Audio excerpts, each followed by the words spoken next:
hard did you guys holiday this holiday season? I holidayed pretty hard. Yeah. Yeah, I holidayed harder than I have in a while, actually. Yeah, me too. I was off like 9 days. Took 9 days off of the workout program? Oh, no, I got 3 workouts in. I went to a couple gyms and did a couple other things. While you were traveling? While I was traveling, but they were definitely not. I went with some other people and took my sister, stuff like that. But I was off from work for 9 days. So even that, me just laying around, my laying around meter went way up. Was that hard? It was hard the first day or two, but then I got into it real quick. It was nice. I think one of the days, I didn't even want to wear my watch because I didn't want to know my steps, but I think one of the days I probably got like 2,000 steps maybe. Compared to my usual like 16. Ultimate sedentary gains, yeah. My workout stayed pretty consistent, but the downtime was way more intense. Intense downtime. There was a lot of horizontal time. That is for sure. It actually felt pretty good. We needed to kind of just decompress. I needed to be away from people. We were way less moving around. Yeah. You know, like visiting houses and doing all that stuff, which also means less snacking and foods and all that and beverage. Yeah, way less beverages this year than I would probably typically done. It's just kind of a weird holiday the way things worked out. But people, it's funny. Eli, our producer, came in this morning, and we're recording this on January. He came in today? Yeah, he was in this. I didn't even see him. Yeah, probably because it was busy in here. It was super busy. I think he snuck in the back. Like it was January 2nd. There were a lot of people in here. We were actually closed yesterday, but everybody came in this morning and was getting their shit together, putting it together. Yeah, he snuck in. But the point of that was, he goes, man, it's humming in here. Like it's busy. I'm like, yep, here we go. Yeah, it's starting. January. Yep. But coming off the holidays was pretty hard. How about you? When you said less like traveling around to houses and things like that, I did way more of that than I usually do. Way more visiting. Primarily, my girlfriend has many friends, and so there was a lot of there was a lot of that going on, and like holiday parades and this holiday event and that thing. You know, like we did quite a few things. I saw some stuff on social where you were dancing in a circle and stuff like that with people. Yeah, I mean there was ice skating that just happened. Yeah, it's kind of a boot up situation, I suppose, versus my traditional like hermit lifestyle where like nothing changes in the holidays. So that was different. Yeah, and it is. My social stamina is not quite where hers is. So for me, it's like it actually gets like overstimulating. Like I think it's actually a thing where I'm like, okay, I need like some solitude because I like everybody talking and me trying to converse with a lot of different people. That becomes like overwhelming for me. So I needed to like, I'm actually happy that the holidays have now passed so I can get at least a little bit more back to my typical hermit lifestyle where just like escape into the woods. I'm just I'm just focused all the time, and that's what I prefer to be. That's the sort of that's the blessing and the curse of being like the introverted extrovert, where like you can go really hard, like socially or with clients and the things that you do. But sounds like I like it more than I actually do. But it can be draining. One of the things that came out of this season, if you will, I'd stretch it like Thanksgiving to New Year, which is something I think a lot of people think about, is I actually lost a few pounds during that time. And I don't want to credit it all to like there was less snacking and less drinking. I definitely downregulated quite a bit more and just kind of chilled. And usually I would come out of this last 2 weeks definitely a little fluffier, getting less sleep, training a little less, and definitely eating a lot more. Like and I don't know, like when I say eat more, it's just like not your traditional. Oh, dude, it's just like the calories are everywhere, right? Like, and it's you're picking up that like a little bit of this, a little bit of that. Yeah. The C's candy, the cookie play. You're like, oh, I'm just gonna have one, but I had like one at this house and then 2 at that house, and man, that was really good. Maybe I should try this other one that's there kind of thing. So I did a lot less of that. So I actually came out a few pounds lighter. I haven't hopped on the scale yet. I'm a little scared too. I think I'm the opposite of that this year. Well, I think a lot of people are hopping on the scale, and this is typically the time it happens. And so, the first thing that comes to mind is, man, I need to get my shit together, and it's time to lose weight. I really need to do it this time. I knew this happens every year kind of thing. So I wanted to talk about accelerating fat loss in 2025, particularly right out of the gate, maybe some of the pitfalls, and give some people some things to think about, because it's generally top of mind. Like I need to lose a couple pounds. and it's cool. And we've talked about this in the past, just in terms of kind of periodizing your nutrition and your training and planning for this. Yep. Like that you're coming out of the kind of, or going midway through the winter season, coming out of the holidays, maybe a little heavier, maybe a little bit behind, on your training schedule or whatever. And then immediately people want to ramp it up. Yes, we see an influx of people coming into the gyms. That's just a natural part of the process. It's a behavior based on what the things that we're talking about. But people have got their heads wrapped around, man, I need to lose fat, right? And I don't know, I'm going to keep this specific to fat loss, not just weight loss, right? But fat loss, and some key principles to getting off to the right start and then being able to maintain and sustain that for the longer period of time, so that you're in a really good place for the rest of the year. But I think people coming in with like this energy is like, man, I gotta lose fat. And then there's some upsides to this when they come in with that energy. Obviously, there's a little momentum, call it motivation, whatever you want. And then they start to see some results and it keeps them motivated. And then inevitably, what happens about 8 weeks down the line, as we start getting a little closer to like maybe March-ish, is that weight loss stalls, and people start to get frustrated and they reach for the next thing, or they throw their hands up. And then there's the middle of that spectrum too, but they start to do other crazy stuff, right? And a lot of it is very counterproductive. And if they just kind of started out the right way by addressing some basic principles here, they wouldn't be in that situation. And they would probably be a lot happier around springtime when they're thinking kind of in the same vein again about like, man, now it's swimsuit season, or it's tank top season, or it's spring dress season, or whatever the thing is, things that are coming up. And then they're panicked and they're in this vicious cycle. So anyway, fat loss. And I know those conversations have already come up. I mean, we started them, but I know there's conversations that are already happening on the floor or have been happening, in consultations and appointments. And I think, those conversations obviously remind us of this, but they also remind us of how far people get off the path. It's like, hold on. You've been fine. Like there's a couple of weeks here where you've been off of your regular routine. You should expect this. You don't have to hit the panic button now and do crazy stuff in order to take off the couple pounds that you put on. Let's think about this rationally and reasonably and how things work. And if you just do that first, then we can twist the smaller dials or toggle the other little switches down the road. But let's get some solid footing back under us again, so we have a solid platform to work with. And as long as I've been doing this, it never ceases to amaze me how panicked people get and how disconnected they get from the things that they did that worked for them before in the past, if they did, or if they had some success in the past. And or on the other end of that spectrum, the person that's just like, dude, I've been letting myself go for too long and now I'm just going full throttle. All right. Well, if you're going to go full throttle, there's a platform that you could work from. Like, because if you don't have the chassis right and the parts put together the right way, then you're asking for trouble down the line. So let's talk about accelerating fat loss, particularly right out of the gate. Well, what I was thinking of when you mentioned people panicking and just that whole thing where maybe you just got off course for a couple of weeks, but you start panicking. And then what I see often is people will do almost like some type of like a vow of penance type of thing where it's either it's dry January or it's no sugar whatsoever or it's no bread whatsoever. Those are probably the three most common ones that I hear. And in one of those friend meeting gathering things, holiday friending, whatever thing that I was doing a few weeks ago, it was maybe about a week ago now.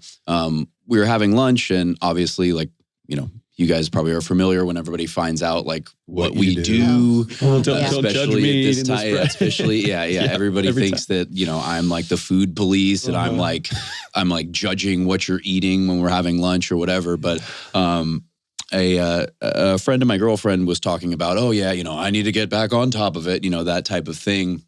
And the first thing that she jumped to was the sugar. I'm cutting sugar. I'm going to cut sugar entirely. That's what's worked for me before.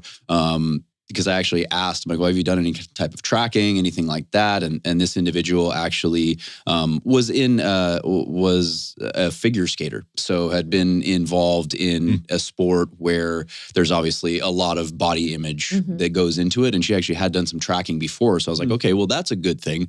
Why don't you start with that? And no. What I'm going to do is I'm going to cut sugar. And that I'm just going to slash all sugar because sugar's my thing. Sugar's my, and that's what I'm talking about. That penance is like, oh, I have to pay for my sins over the holidays. Yeah, I have to pay for my transgressions by just scorched earth. I am not allowed to have any sugar whatsoever. Forget that sort of rational idea of actually tracking my calories and my nutrition and seeing where I'm at. No, what I need to do, this is my kickstart. That's the other fun word is the word. Kickstart. Yeah. So I tried to steer her away. Like, well, what I might suggest would not be so restrictive or jumping immediately to the most restrictive thing. And then that kind of, no, okay, yeah. And then another question I got asked was, one of my favorites always is, well, what bread is best? What's the best bread? Like what bread is not going to make me fat? And or essentially that was the question. And I just said, whatever bread you want to eat. Yeah. Right. Whatever. Like there's not a magic bread. And there's this recurring theme. Is that not what Wonder Bread is? Yeah. I thought that was what Wonder Bread was. In spite of the name. Yeah. I mean that the whole bread thing, and I've posted about this before. I've written about this in blogs. Like bread is not the thing that is making you overweight. Yeah. That is not your bread. Well, I just love bread. Yes, so do I. And that's not the place to start. So while I was trying to maybe steer this individual towards maybe a little more rational and reasonable way of thinking about it, what we always jump to is that panic button, and I just need to slash this and slash that, and I can't have any of this. Yep. And it's this very unsustainable way of going about things. When you're talking, it was making me think that I feel like people's first thing they always want to jump to, especially at this time of year, is removing things, restricting things, right? Versus in maybe adding in good habits, like perfect example is tracking, like adding in something you're doing. Instead of removing these things that you probably enjoy or something that you like to do, instead of punishing yourself, try to add in these habits to just even bring like awareness or a check-in of where you're at. I tried that. How far I got and how much this person was listening, questionable, but I tried that. Instead of trying to remove things, why don't you try to add in more of what you're already doing well? Like, why don't you try to identify some strengths? Let's lean into strengths versus flogging yourself, whipping yourself. Like, I am not allowed to have any of these things. Yep. And then all you're doing is you're creating these neuroses and this bad relationship with food. And again, were my words heard? Questionable. Yeah, they have to be ready to hear those words. Yes. They have to be ready to have another source of information presented to them, because I think people just get so emotionally tied to where they're at and what they think they need to do that they're so closed off to other options. Yeah. And then you ask the nutrition guy a question and don't let him finish the answer. But anyways. I think this just goes back to, I think, what I was saying in terms of principles, basic principles. And one of those things is like your restriction is not a principle. It could be part of a solution, but it shouldn't be the first place that you start. And I love what you said there about taking things off the plate versus putting things on the plate.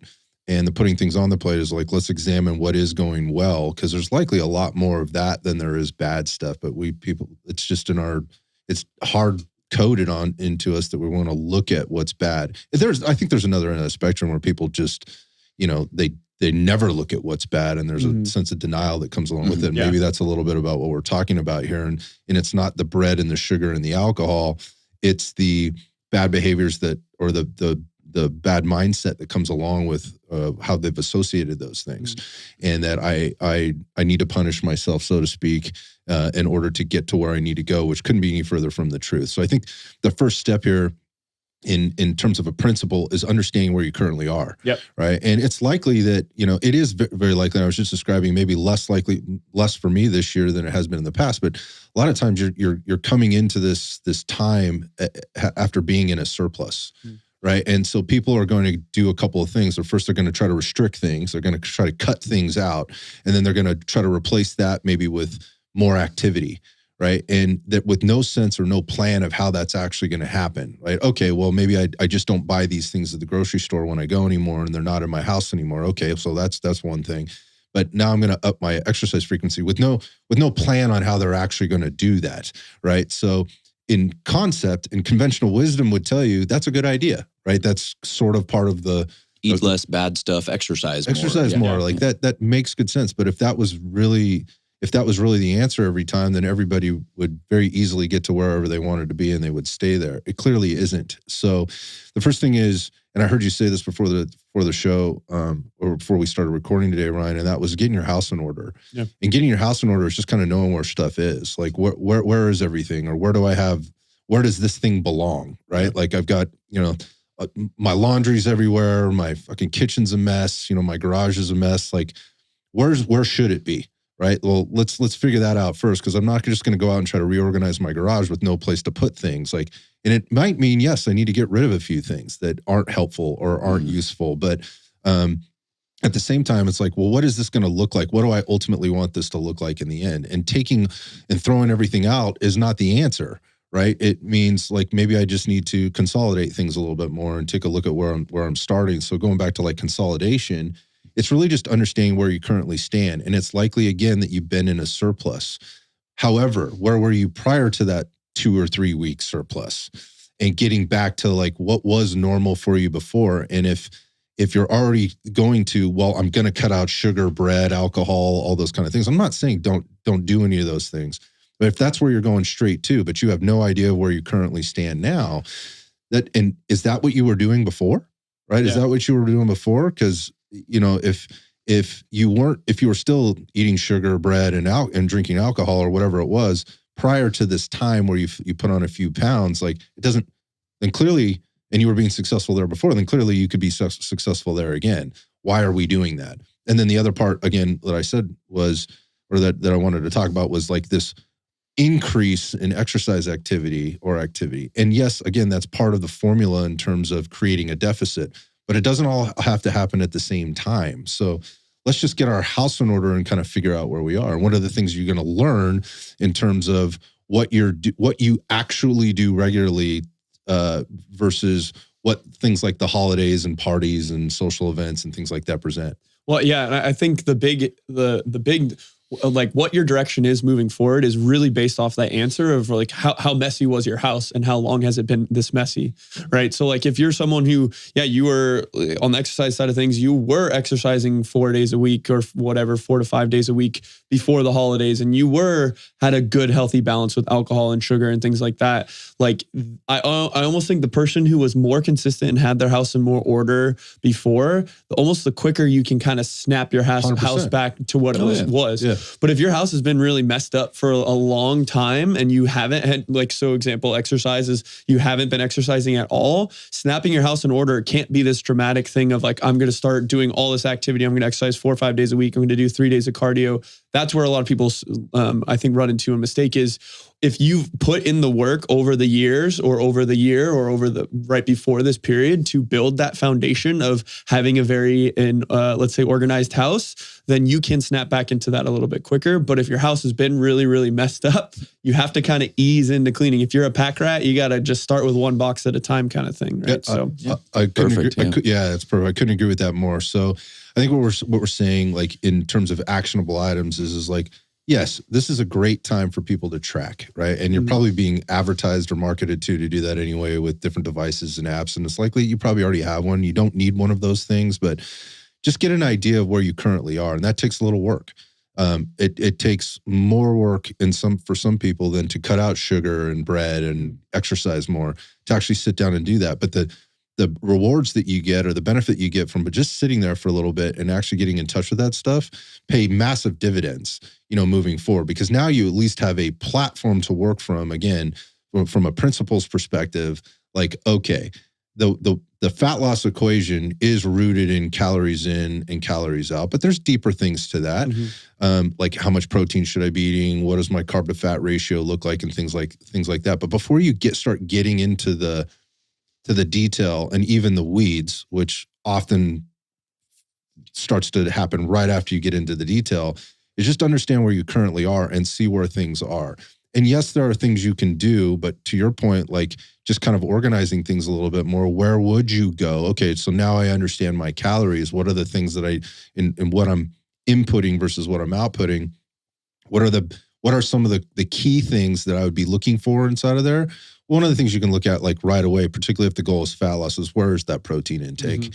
And it's likely that it fell off a little bit. During the holidays, there's a lot more sugar and alcohol available. You might be skewed away from protein. Yeah, you're not probably cooking at home. You're at somebody else's house as a guest, or you're going out to dinner, and so those portions are probably going to be a little bit smaller. Yeah, it's hard for me when I want to eat like half the honey baked ham that they made. I mean, the portions of the protein. I got to leave some of that ham for everybody 10 else. ounces. That was my exact issue. The little kids get in front of you in your line, and you're watching the protein servings go down, and you're like, bro, don't you even take that protein. My 10 ounces, whatever it is. I get it. Yeah, no, that was of the holidaying. That was my exact issue was, being at other people's houses, eating out much more frequently and like just not eating the way I normally eat and feeling kind of weird as far as like, I don't really feel comfortable like asking like, hey, could I have like my size portion, please? You kind of want to just fall in line with the rest of the guests or whatever, but silently, a single tear sliding down my cheek that I'm like, this is not enough. It's not nearly enough, but hey.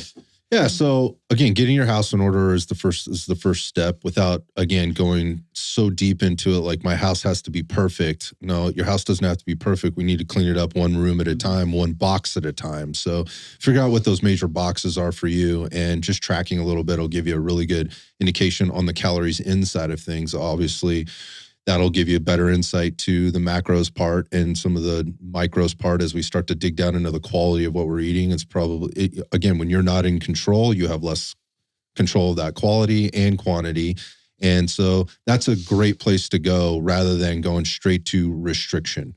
Because because you're overfed doesn't necessarily mean you're nourished, right? And when I say nourishment, and we get into like, what are you trying to achieve here? Like, that balance of the detail starts to matter. It does, but you can't go places with that unless you understand, where you currently stand. So, get your house together.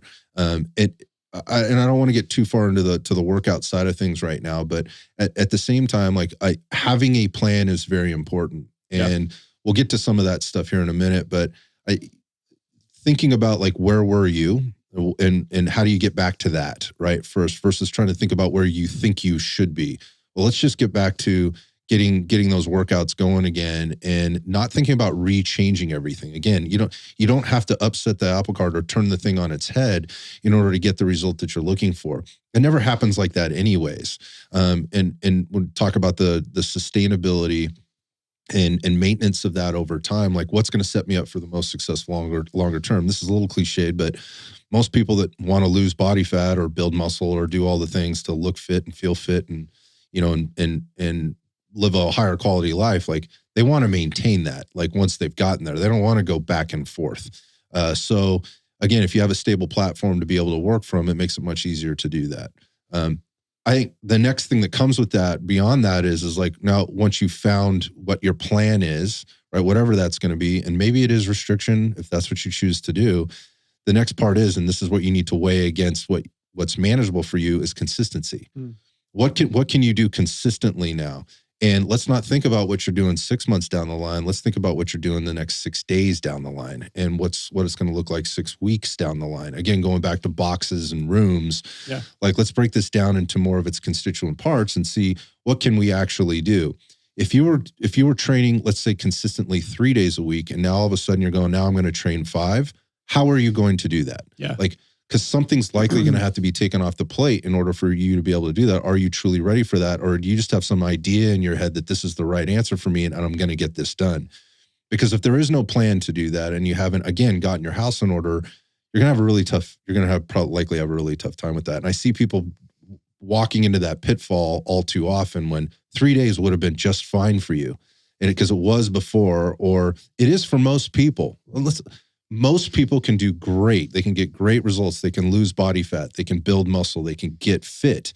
in 3 days a week, right? So already pre-deciding for yourself that you have to do 5 or 6 days a week is not a great platform to start from. I was just having this conversation over the holidays with a family member who they have gotten, them and their partner, like they've gotten very consistent. I'll see them kind of throughout the year. I observe all this stuff with people in my life of, they're the people that like when they're on it, they're on it. They'll track, they're doing 6 days a week. They're consistent. They're working really hard and they know how to be dedicated.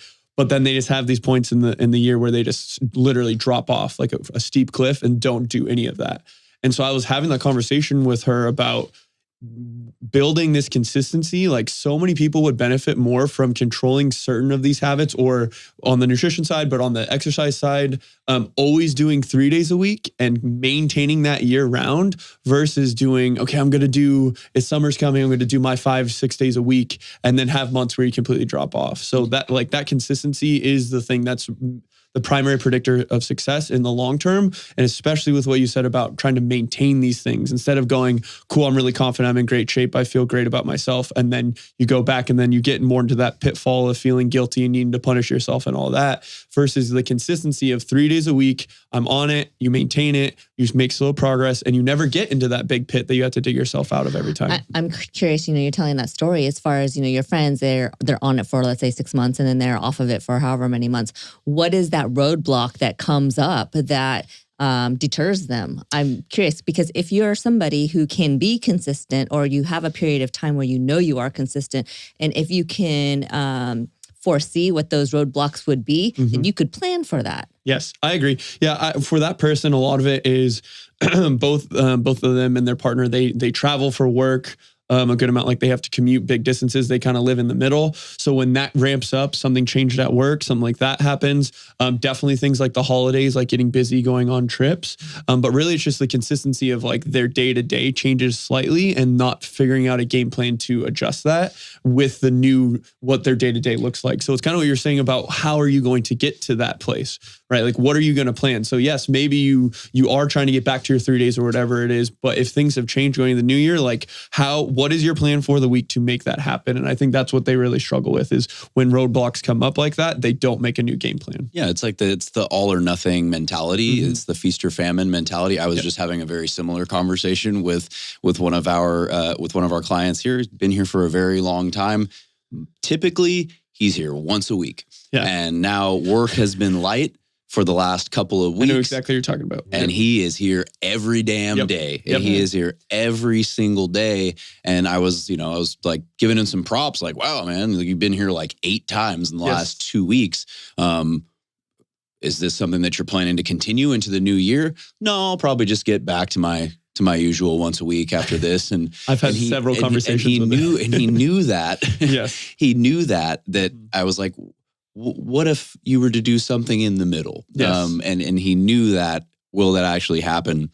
Yeah. We'll see, I guess. But yeah, it's kind of like when you think about like when they're trying to set like those land speed records, like out in the salt flats, and you have whatever the vehicle is that's going, 300, 400 miles an hour, this completely unsustainable pace. And if there's just like a pebble in the way, the thing completely goes to shit. It completely explodes. That's kind of like this all or nothing mentality where you've created such a high burden of time commitment with your 6 days a week, highly restrictive. You're absolutely all about it. And then just a little thing comes up and then the entire thing falls apart. Yeah. Whereas if you were just traveling at a little more of a reasonable pace where you maybe have time to actually foresee these things, you're not so head down, you have time to actually see, okay, there's maybe a little bump in the road. How about we just veer right just a little bit and just go around it versus breakneck speed, and then everything falls apart. What's that movie where they're in the Zamboni and there's the guy like way out in front of them and they're like going to run him over? Oh, and it's like, no. Austin Powers. Austin Powers. Austin Powers. It's a steamroller. You got a steamroller. You got plenty of time to see the pebble coming up in front of you. Slow it down a little bit. Yeah, that's a really good point, I think. And I use the term accelerate, and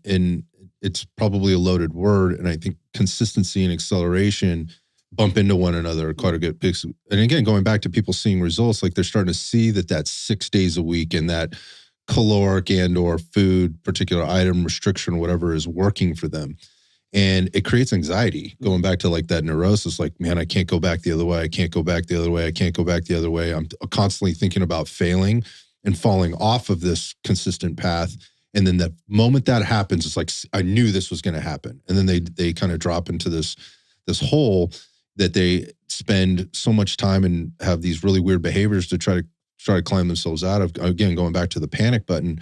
And going back to the importance of that consistency, it's like, look, like if you can get back to that 3 days or just maintain that 3 days, then adding something else small in there can make a huge impact on the total or whatever result that you're trying to get. And so maybe that is dialing calories back a little bit by, 250 calories a week or something like that. And that's a random number. I'm just putting it out there. Like, it's a very doable thing to do if you know where you've been and you've been consistent and you have something to measure it against. Like, well, how's my workout quality? How's my sleep quality? There's a lot of things that we talk about on the show a lot, but making those smaller adjustments after being consistent will show you or tell you if you're on the right path or not. Yeah. But if you don't have that platform to work from, again, based on a understanding what the house looks like, right? And then the consistency of the cleaning it up and trying to maintain it on a regular basis, it could also be might also be much more forgiving on yourself when it isn't perfect all the time,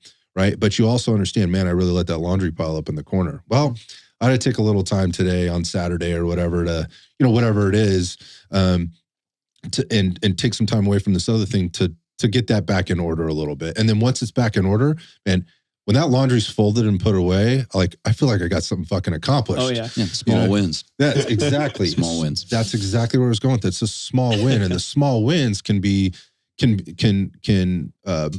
up over time. But if you're trying to get all of it all of the time, and right out of the gate, you're going to exhaust yourself. And it's going to mean you're pulling yourself away from other things that you need to be doing or want to be doing differently. Maybe it's being social, maybe it's spending more time with your kids, maybe it's, the work that you have to get done or the workouts that you have to get done or whatever else. You got to put it in places that you can manage it and understand that some of it's going to get a larger percentage of the focus at certain times. And everybody knows what that thing is. Again, the laundry. As an example, it goes from the washer, we make sure it gets in the dryer so it doesn't get moldy and stinky. Then it gets into the dryer and it's just it's like, fuck, I really don't want to deal with that laundry right now. I'll just go down to the dryer, I'll spin it for a minute, and I'll go pull out a fresh t-shirt or something like that. Right? But I hate that because I'm like, shit, I just should have folded the laundry yesterday. I fucking hate that. Right? It's the worst. Laundry and dishes. That's put it on the hanging rack and then you're done. That's my point. But I never go through a week where I don't have clean laundry.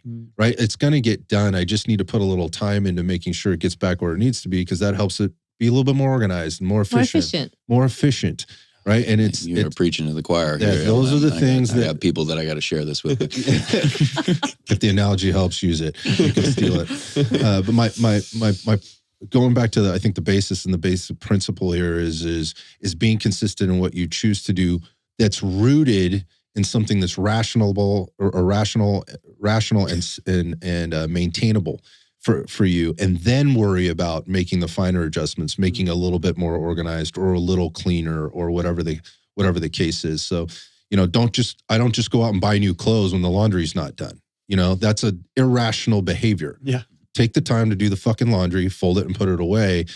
Don't get lost in the frustration of it's just not getting done. Just take a little time, step back, and get back to that consistent pattern, and it will pay dividends in the longer term. Again, especially if you're at the beginning of this, the first 6 to 8 weeks, you're likely going to have some success because anybody can maintain things for that, especially when they're seeing some success. So, but it's when you start to get that 8 to 10 weeks and you recognize the things that you've kind of left pile up, all of a sudden become overwhelming, or that you didn't really organize that thing the way you should have organized it in the first place. And that's okay. That's okay if you do that. But now you need to take the time to figure out what's going to work for you differently moving forward. So consistency doesn't mean it's going to be perfect all the time. Consistency means it gives you a platform to work from so that you can make adjustments and know how those adjustments work for you the best down the line. And I think one of the other parts in kind of listening to some of the things you were saying, and I just wonder where, you were talking about your family or your friends that were really consistent for 6 days a week and, they're doing the thing and then they fall off. I wonder how much of that plan that they had, or that program that they were on, or that diet that they were on, or that no sugar, no alcohol, no bread kind of thing, how much of that they got from somebody else? Like how much of that why and that consistency that they see in somebody else that provided them some certain kind of a result is borrowed, right? Like I'm going to take their plan and their program and make it work for me because I see how it's worked for them, with no thinking about the realities of how that may or may not fit into their own lifestyle. Yeah. Right. And where their strengths and their weaknesses are in terms of where their focuses should be. So again, consistency is not somebody else's consistency. It's what's going to work for you. And that takes a little work and a little examination. So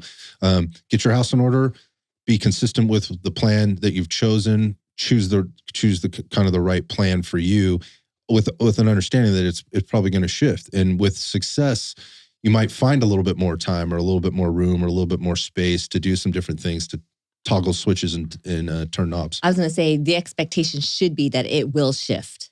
As long as you're consistent, but that, whatever path you're on, I would think the expectation would be there's going to be some shifting. You should build in that flexibility ahead of time. Prepared for that. Fat loss is never linear. Fitness is never linear. So, and consistency, again, can be maybe a misunderstood term there, that if I just do this, everything's going to work itself out. That's not what I'm saying. It's not what anybody here at the table is saying. I'm not getting that from you. You just made a really good point that consistency is going to mean some shifts over time to a new type of consistency in whatever it is that you're trying to be consistent at. So whether it's the calories in, calories out side of things, the macro side of things, the exercise side of things, and then all the other things that come in line with that, like the sleep, the stress management, all that stuff. Those are all certain components that need to have their own levels of consistency and a plan around them. And it doesn't have to be a perfect plan.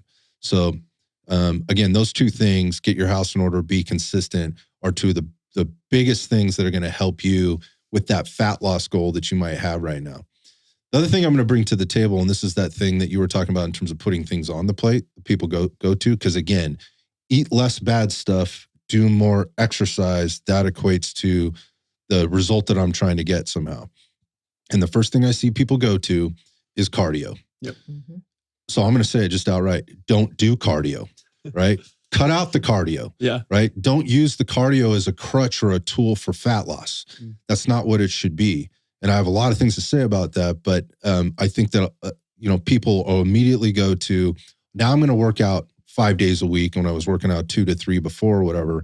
And that's going to include more cardio because cardio equals weight or fat loss. Yeah. I think that's a massive pitfall. I was going to say, I would say maximize your energy production by creating more muscle mass. And how are you going to create more muscle mass? You're going to create more muscle mass through your strength training. So I would agree. I would leave cardio off the table. I would become consistent with your workouts, and your workouts being your strength training. Well, and I think, it's important to say that, like, we don't hate cardio.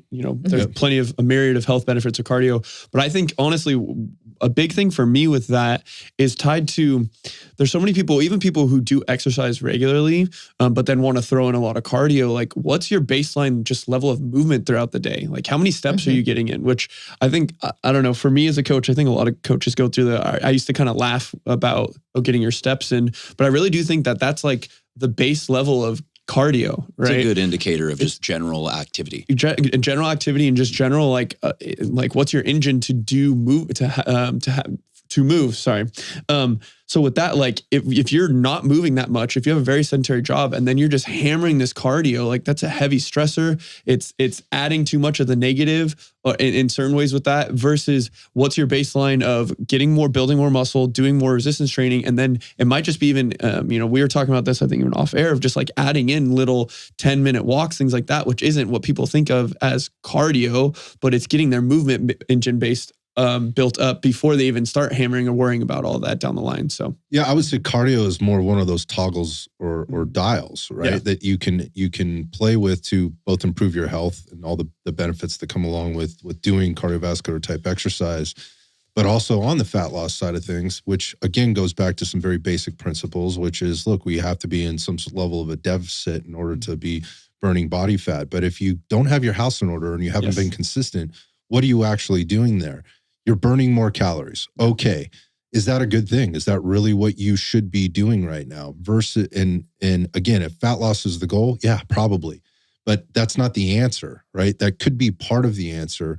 But if you're trying to layer on all these extra things, and now I need to get to the gym, I need to do my strength training, and I need to get back on a program or figure out this new program or whatever the case is, and I'm going to be adding in cardio, like, well, now you're adding more things onto the plate that aren't necessary for fat loss. Again, I'm not saying it's not necessary for health, right? And fitness. I'm saying for fat loss, cardio is not the answer. Yeah. And you know, again, people using that as the primary tool to burn those additional calories is where the danger, so to speak, kind of happens here.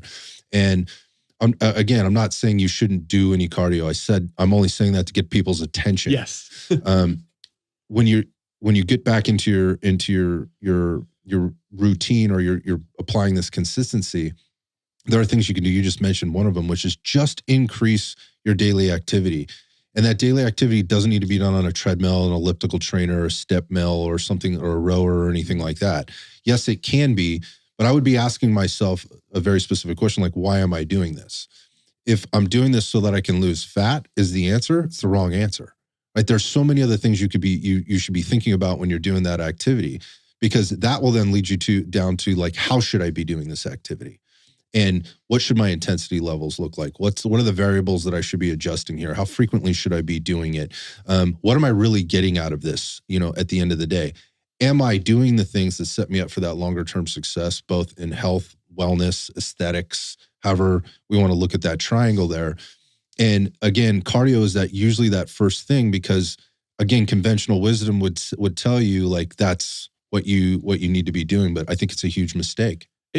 Cardio is the exercise side of the punishment of no sugar. You got it. Like people go, the no sugar, I'm going to punish myself with that, even though I know that's something I love. And then they go to the other side of, and I'm going to, slog through hours of cardio. I have a client who actually calls it hazing himself. I've tried to get him out of the habit of saying that. Yeah, I'm just going to go haze myself with put a big pack on and put the incline up to 7 and go haze myself. And I'm like, you're thinking about it a little wrong. But yeah, exactly. It's stinking thinking. And again, it does provide a caloric expenditure, but how does that balance against all the other things that you're doing? Again, going back to the very, first part of this was just getting your house in order. Is that the right thing for you right now? Yeah. It seems like, well, that's the easiest thing for me to adjust because I'm already at the gym. Or I'm going to go to the gym one extra day. That's just how I'll spend my time. That's, whether that's 30 minutes, 20 minutes, 30 minutes, 45, an hour, whatever it is, like you could be getting so much more out of that time that you spend adjusting other things or paying closer attention to other things.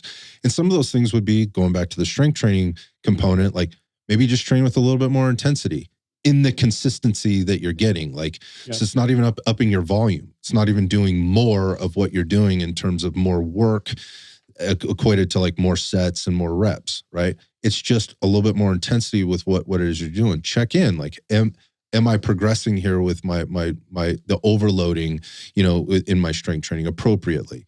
Again, turning on the cardio dial, at this point could be beneficial from some health perspectives. But if your goal is fat loss, like I would just stay away from it. Just don't do it, because you could get, especially if you've been out of the game for a while, the cardiovascular benefit you're going to get from doing your 3 days consistently of resistance training, and through that over time upping your intensity, is going to be just as good or better in a lot of cases for a good deal of people. And the thing that I always would bring to the table, and you beat me to it, is like people do it because they think they have to, right? And then it ends up being a punishment. Like, I don't know a lot of people that love getting on a treadmill, the treadmill, or a rower or a stationary bike, and just going for long periods of time. Like, it doesn't make a lot of sense. Why? Because they fucking hate it. Yeah. Right? So you're not going to do it. Eventually you're not going to do it. And when that pebble shows up in the road, guess what the first thing that's going to happen is you're going to not do the thing that you hate the most, which is likely that, right? And again, if your house isn't in order and that's the thing that you've been primarily using in order to quote unquote get your house in order, it's basically like hanging a sheet up in front of that fucking mess that's in the corner of the garage. It's still there, man. You never addressed it, right? You turned a blind eye to it and you did the easy thing, which is put a curtain up, right? So I don't have to look at it. So again, I'll say it again, don't do cardio. Like just back off. Like don't think about that right now. Think about the other basics that get you to way further down the path in the fat loss equation on the whole. And then you can use that as that should be like a minimum add. That's like the salt and pepper. Tool, yeah. Yeah, that's the salt and pepper. And then ultimately, like when you get to those points during the year, going back to the falling off and getting back on the bike kind of thing, or falling off the cliff and climbing back up. Like if you're going on that vacation or whatever, and you want to make a couple extra, want to take a couple pounds off or get a little leaner or whatever else, that's the time where you could up your cardio, and there should be some deliberateness to that and a plan behind it.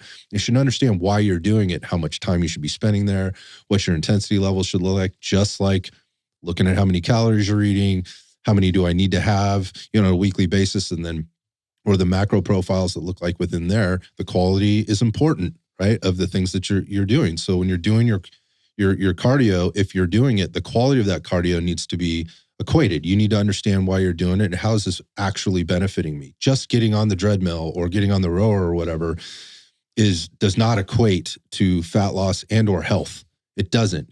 You might feel that emotionally because you left the gym feeling hot and sweaty, and you're chasing the cortisol response there, and you feel good for a minute. But ultimately, it for most people, approaching your program like that right out of the gate is not sustainable and will not provide you a lot of success down the road. So I just kind of wrapping it up here. I think when we look at it, it's get your house in order, be consistent with the things that you're doing, have a plan, right? And then on the cardio side, stay away from that. Like don't lean on that one, because that one's likely not going to help you or benefit you in the way that you think it will. I'm not saying it's not a tool. It can be a tool for fat loss, but it shouldn't be looked at as a primary tool to help you get what you want to go after. Anything else we left off the table? Anything you guys want to talk about in terms of like variables or anything like that? Any specifics within those things that we feel like people need to hear? No, I think that pretty well covered it. I think we could go many different directions with a lot of those things. Of rabbit holes. So let's maybe steer clear of long digressions. But okay, we cool. covered it. So I'll digress here and just leave it with this. Look, plans are important, and so some of that is just gaining awareness. If you need help with getting awareness, you should reach out to us. rdftrainonline.com. Just hit us on the contact page, or you can call the gym. Like we're here all day, most days. Hit us. We'll be happy to kind of walk you through what your current plan looks like or what you're thinking about. We'll have some questions for you. And so when you're thinking about this, we've already alluded to this stuff. Like, what does your history look like? Like, where have you been? Right. And then more specifically, where are you right now? And the next thing is let's look at a little math, right? On the calories in, calories out side of things. Then we can look at maybe more of some of the science that's involved there. But more importantly, at the end, it's like, what is the mindset around all of that and how do you put it together? That's something we can do. Those are just conversations. The other thing is if you're looking for like a more organized or structured workout plan, we have all kinds of stuff. Again, whether you're near us or on the other side of the globe, we have stuff that can be scaled specifically for individuals that only have 3 days, 2 days, or they want to work out 5 days, or they're currently doing that. They're just looking for a little bit more structure to what they're doing. It doesn't include killing yourself doing cardio, right? Going back to that cardio piece. But I think if you break it down into those principles, sometimes people just need a little help, and that's what we're here for. So reach out to us and we'd be happy to do that.